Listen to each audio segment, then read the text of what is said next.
Welcome to the final video in our Healthy Retail Strategy series. Once again, here is the mission and vision of the Prevention and Health Promotion Administration of DHMH.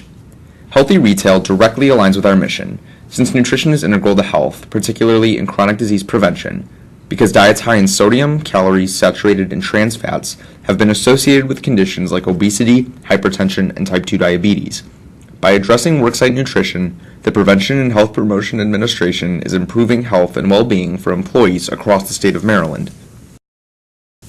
In the final video of this series, I will be discussing healthy retail policies in more detail.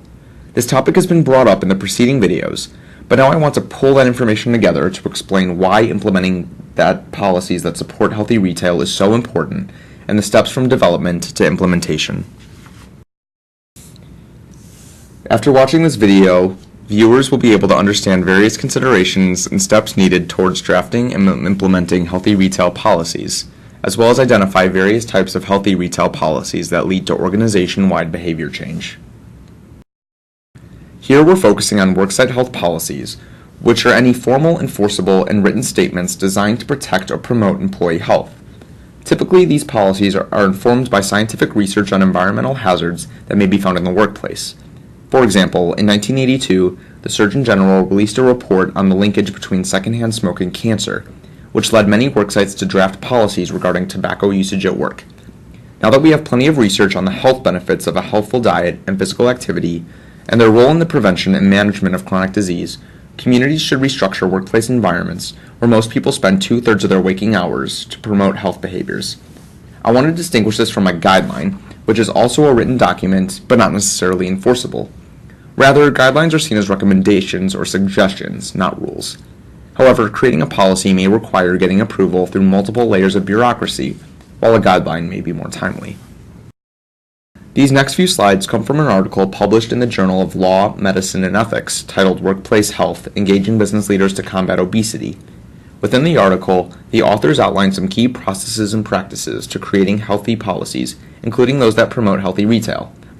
One key point is to engage all levels of leadership to understand, support, and participate in wellness-related policies and programs. Ultimately, the level of leadership buy-in will determine how easy or difficult implementing a policy will be. In preparing this video, I had the privilege of talking to Bill Lafferty, the Community Outreach Coordinator for Allegheny County, which has done some great work around healthy retail in grocery stores and supermarkets. Bill offered some great advice for making the pitch for healthy retail. You'll want to sell the program by emphasizing the role food retailers play in shaping community health, and how anyone in a leadership role can help promote that cause. This engages leadership by highlighting the influence they yield. Also provide background research on the initiatives you're trying to achieve, and perhaps mention similar businesses or retailers that have already jumped on board, so the organization is encouraged not to fall behind. And be tenacious. If one store manager says no, for example, try speaking to a district manager, who may be more motivated and able to do more for you. Next, align wellness strategies and goals to the employer leadership, business strategies, and organizational mission. This is especially relevant if you're working within a retail environment housed within a healthcare setting. Wellness is an integral part of the mission of all hospitals, so showing how nutrition and food environments influence wellness should be a key discussion point when talking to leadership. Even if the organization you're working with is not directly healthcare related, the notion of taking care of your employees will resonate with employers and helps drive employee satisfaction, which leads to increased customer satisfaction. Next, work to establish overarching policies to address food procurement, vending, and healthy meetings. If nobody within the organization feels like they have the skills to review contracts to ensure they are meeting guidelines, partner with a local health department to have them review and make changes as needed. Lastly, encourage the business to convene a worksite wellness committee to gather and analyze employee feedback, which ensures that the people ultimately affected by these policies feel that their voices are heard and can work with leadership to make adjustments to these policies and their implementation as needed. I can't emphasize enough how critical it is to get buy-in and support, not just from leadership, but by employees themselves. There are many ways to do this. Some examples might be administering a survey or providing free taste tests of potential new products.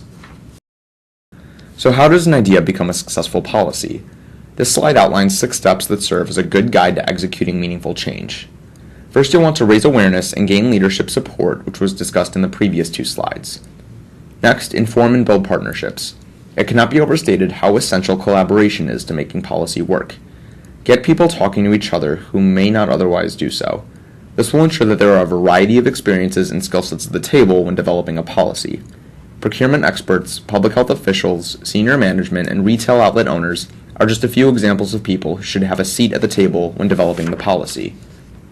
Once you get those key stakeholders together, review the issues and supports that will bring the policy to fruition. Ask what's going to make this task easier and what might make it more difficult. What reservations do people have about making the change to healthy retail? Address those issues as soon as possible so solutions can be identified. After a policy gets written, do a trial one. Phase in certain elements, perhaps tackling one vending machine or one section of a cafeteria at a time before doing a full rollout. Then, a more informed plan can be made before doing a full implementation. Lastly, monitor and evaluate progress on policy implementation. This will be an ongoing effort. Changing circumstances, such as staff turnover or year-to-year business operations, will influence how healthy retail policies are carried out. Do an annual check-in to assess what, if any, changes need to be made going into the next year. I'm now going to bring back the bronze, silver, gold medal system employed in the previous videos to demonstrate what are good, better, and best types of policies. At the bronze level, there are 3 types of policies one can conceive. The first is to implement a policy for healthy meetings or events. The language here shows a draft meeting policy from Go Healthy Newfoundland and Labrador. The bullet points on the right describe general recommendations for what should be offered at a work meeting where food is provided, including fruits, vegetables, whole grains, or waters in pitchers. A policy around healthy meetings or events should include a conversation with nearby vendors who regularly supply food for meetings, and see what menu items can be offered or developed that follow nutrition-related guidelines, but are still appealing to the employees attending these meetings or events. Next, you may want to propose a healthy placement policy. Here's an example that may be familiar to you from the Place Interventions webinar. Placement policies are easier to implement than perhaps other types of healthy retail policies, because they usually incur little to no expenses. The main resources utilized in changing product placement are time and effort. Therefore, leadership may be more amenable to drafting a placement policy initially. If these efforts prove successful, then it may be feasible to start discussing a more intensive policy. As I noted earlier, creating policies often includes a lengthy approval process. Drafting a guideline is a faster alternative that, although not enforceable, can still facilitate behavior change. A policy aimed at improving promotion for healthy products would be a nice step up from a placement policy, since it can overtly attract attention to the types of products that we want consumers to be buying. So again, here's an example that was used in the promotion strategies video. I want to briefly reiterate that promotional policies should leave room for at least some degree of creativity and flexibility for the retailer. Promotions can be as simple as shelf tags that highlight healthy products, or can be as complex as a taste test. Involve retailers in conversations about drafting a promotional policy to see what they would be willing to implement in stores. The most intensive type of healthy retail policy would be one that actually alters product offerings. A worksite would have to be highly committed to healthy retail to change their product offerings from the start. More often than not, it's best to save this policy for last, since it will require a profitability analysis to understand what products consumers would be interested in seeing, what price they can be procured for, and at what price point they should be sold. The policy development team should also determine what criteria will be used for defining acceptable levels of sodium, fat, sugar, and calories. Again, here's an example borrowed from the product strategies video. Product policies can be relatively simple, giving cutoffs for meals and snacks, such as this one, or they can be more descriptive based on the type of food sold. This will be a key discussion point when drafting the policy. The policy examples outlined in this video series have come from a number of sources, so I want to draw your attention to them quickly in case you are interested in seeing more examples and guidelines with nutrition standards. Here is the American Heart Association Healthy Workplace Food and Beverage Toolkit. This is the Department of Health and Human Services and the General Service Administration's Health and Sustainability Guidelines for Federal Concessions and Vending Operations.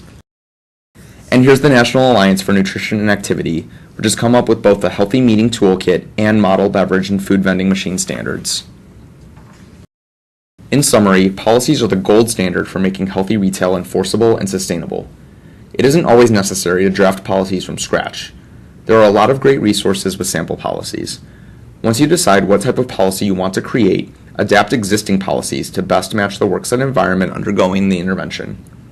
Lastly, review these policies periodically to keep them up to date and consistent with the most recent evidence-based guidelines. Thank you for watching this presentation. I hope you found it helpful. I wish you the best of luck in designing healthy retail experiences that benefit both retailers and consumers. If you have further questions, please direct them to DHMH Healthiest Maryland at maryland.gov or call the HMB State Coordinator at 410-767-5079.